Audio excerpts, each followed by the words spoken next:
आपसे ये जानना चाह रहा हूँ, जो आपने अभी बात बोली कि जब ढांचा गिराया गया, उसका ज़िम्मा जो है वो शिवसेना ने लिया, बाला साहेब ने लिया, लेकिन अब उद्धव को निमंत्रण नहीं भेजा गया है। अब क्या एक बहुत अच्छी राजनीति थी, रणनीति थी कि जो लोग बोल रहे थे कि अगर उनके पास निमंत्रण आएगा तो वो जाएँगे, लेकिन उनको निमंत्रण नहीं भेजा गया।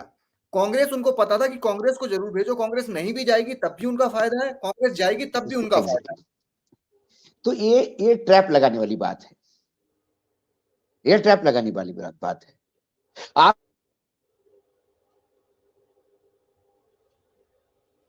ओपनिंग किया तो फिर राष्ट्रपति को भी बुला लेते। इतने मतलब ये चंपक राय को किसने ट्रस्टी बनाया? मुझे कई बार लगता भी है कि ये संघ के शाखा से भी आया है कि नहीं आया है, क्योंकि संघ के लोग कितने भी एक कड़क विचारधारा के हो, लेकिन शंकराचार्य को नकारने वाले लोग तो नहीं है। उन्हें कहा शंकराचार्य की जरूरत कहां है यहाँ पे? तो 2014 के बाद यदि देश को आजादी मिली ऐसा ही चंपत राय मानते हैं क्या? तो फिर क्या 2024 में चुनाव जीतने के बाद नए शंकराचार्यों के पीठ भाजपा यानी नरेंद्र मोदी की सरकार स्थापित करेगी क्या? तो बनाए तो इन्होंने कई आदि शंकराचार्य ने स्थापित किए हुए पीठों को नकारने वाले ये चंपत राय कौन होते हैं? मैं सनातनी हिंदू हूं, मैं शंकराचार्य में विश्वास रखता हूं, मैं राम में भी विश्वास रखता हूं, मैं शिव का भी उपासक हूं, मैं श्री कृष्ण का भी उपासक हूं। और शंकराचार्य ने क्या गलत बात कही? उन्होंने कहा राम मंदिर बिल्कुल बनना चाहिए। कुछ महामूर्ख जो है वो सोशल मीडिया पे ये कहते हैं कि शंकराचार्य तब कैसे गए थे जब रात को मूर्तियां रखी थी। अरे रात को 12 बजे जब मूर्तियां रखी गई थी ताला तोड़ के खोलकर, वो एक ऑर्डिनरी इंसिडेंट नहीं था, वो सिचुएशन अलग थी। जब ढांचा गिरने के बाद तंबू कनात तान के रामलला को रखा गया था, लोग बोलते तब शंकराचार्य क्या आते? नहीं तो फिर शंकराचार्य क्या एक ऐसे हवा में उंगली घुमा के मंदिर बनाते क्या?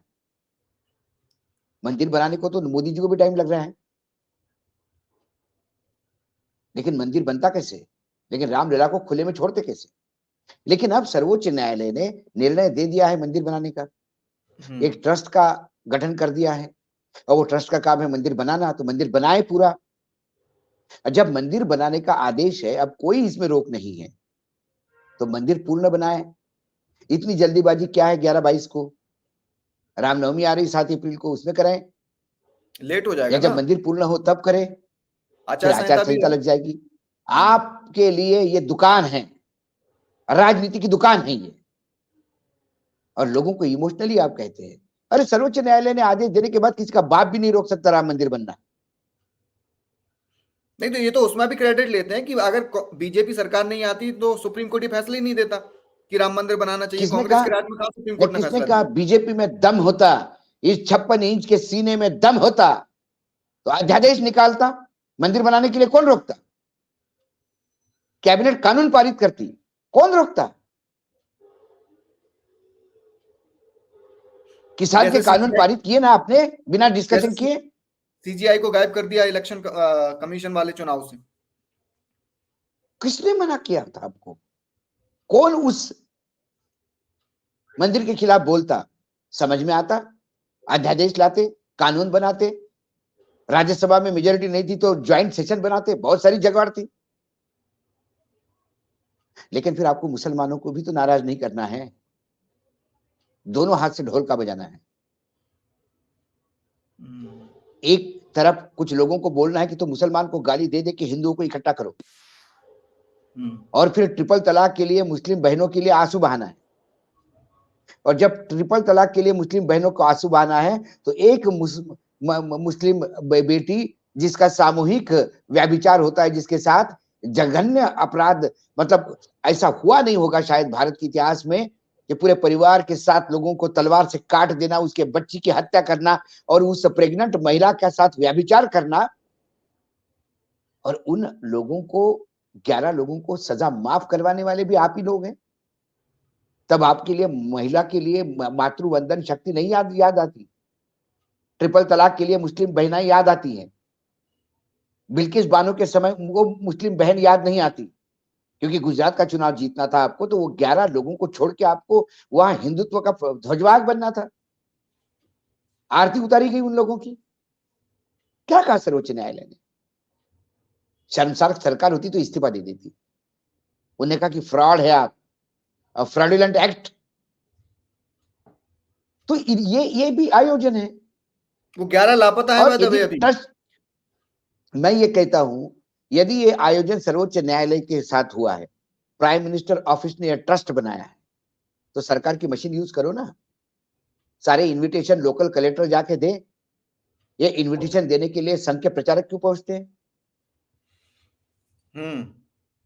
आलिया भट्ट और रणवीर कपूर को इनविटेशन दिया गया। अब आलिया भट्ट और रणवीर कपूर का कंट्रीब्यूशन उद्धव ठाकरे से भी ज्यादा है, मुझे आज समझ में आ गया। तो आपको ग्लैमर का तड़का चाहिए, आपको रजनीकांत चाहिए, क्योंकि दक्षिण को साधना है। आपको आलिया भट्ट और वो लोग चाहिए। अरे जिस यात्री को इंटरव्यू देने के लिए फिल्म एक्टर अक्षय कुमार को लेके आना पड़ता है, ताकि वो साक्षात्कार देने की जब उनको खुमार उठती है तो, लेकिन मीडिया को फेस नहीं कर सकते। 8 साल हो गए, प्रेस कॉन्फ्रेंस नहीं हुई। तो ये लोग कम से कम इस देश के हिंदुओं को ये बताना नहीं चाहिए कि हिंदुत्व कहाँ है। वो कहता है कि रामानंद संप्रदाय का मंदिर है। बिल्कुल है, तो दे दीजिए रामानंद संप्रदाय का मंदिर। आपका मैंडेट मंदिर बनाने का है। आप मंदिर का कंस्ट्रक्शन करिए, मंदिर हैंडओवर करिए रामानंद संप्रदाय को। रामानंद संप्रदाय अपने हिसाब से प्राण प्रतिष्ठा करेगा विधिवत। उसका पूजा का, निर्मोही अखाड़े का पूजा का अधिकार है, वो करेगा।